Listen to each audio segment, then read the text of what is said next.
Can you tell us what the concerns are here in Carrickmacross? In Carrickmacross now we've had an awful influx of migrants into the town. Women don't feel safe walking the streets. There's no nightlife. The town is practically dead. People are angry. People are fed up. Taxpayers like me, I call ourselves tax slaves like us, are going to work in the morning, paying for all this, and then we find out today they're getting free medical, they're getting free accommodation, everything's handed them on a golden plate, and we're the ones that are paying for it. And there was a rather large demonstration here last Friday. What was that like? Everyone's saying the same thing. They're fed up of what's going on, they're fed up with the government, they're fed up with the fake opposition from Sinn Féin. He said it in there tonight, he's the opposition, yet no, they're not opposing what's going on. And what did you think that the Garda Síochána declined to send a representative to address the safety concerns in particular? The Garda Síochána, as I said last week, they're out of their depth, they can't cope. There's a new breed of criminal coming into the country and they are just not equipped to handle it. And then you have to factor in this DEI, diversity, quality and integration, all that kind of stuff.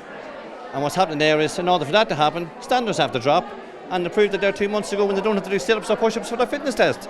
So how can you have a robust, fit police force if they can't even do a fitness test? The local people gathered here this evening, they asked a lot of questions, and at points it seemed that emotions were running quite high. Did you feel that the questions were answered? No questions was answered. The questions, it was like there was just a chairman there that wasn't allowed to speak. So basically we came here tonight to hear what was going to be done with our town, the town I grew up in, the town I went to school with, and we're afraid to walk down the streets, and no one addressed that issue. We didn't get nothing was resolved. I'm going home tonight, no further on, because no questions was answered. Do you have faith that the local representatives or representative of the county council will actually follow through with doing something? Well, going on what I saw tonight, no, I don't. I'd need a bit more answers to questions. There was hard questions asked there tonight because people are angry. They're angry at what's happening to our lovely little town, the town of Carrickmacross Lace. So it's far from that now. And it was a safe town. It was a town that you could walk up on your own. And just last week, I drove through the town and I said to my husband that I know his people walk in pairs now, or with a dog. That didn't happen when I was growing up in this town. We could go to the fiddlers, to the discos, we could walk anywhere. We could stay in the town an hour after the discos, feel quite safe. But that town's gone. And we're fearful for our kids. We're fearful for our kids, for our grandchildren, and that's why I'm here tonight.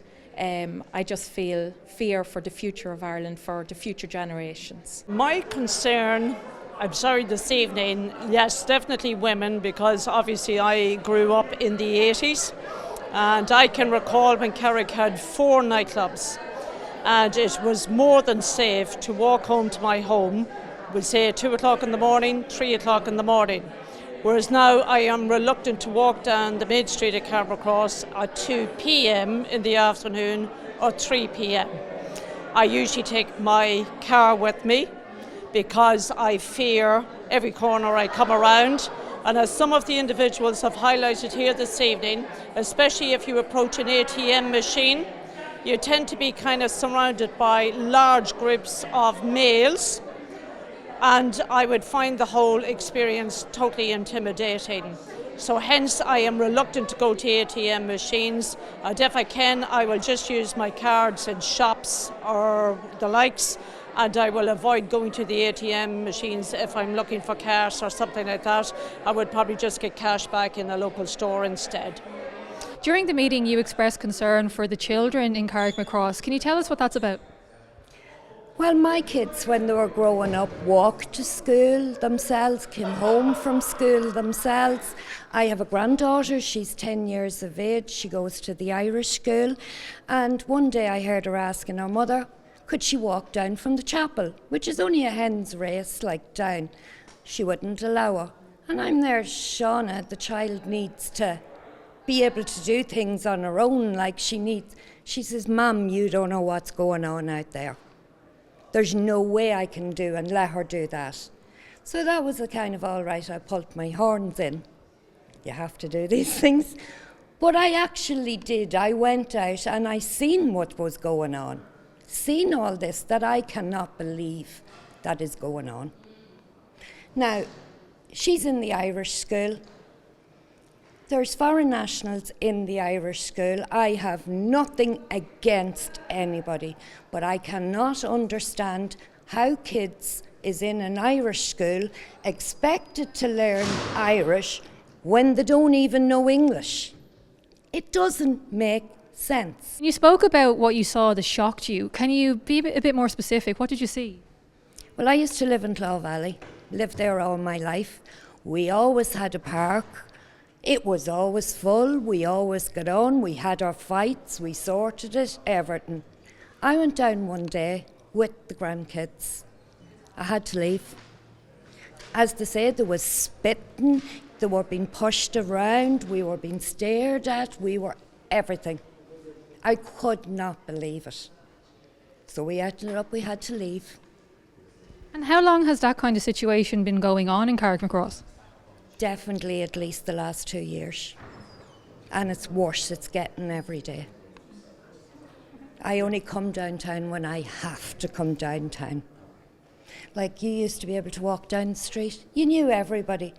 You go for a loaf of bread, it could take you 2 hours because all you're doing is talking. My kids used to say, I'm not going with you, ma'am. Nowadays it only takes you 2 minutes.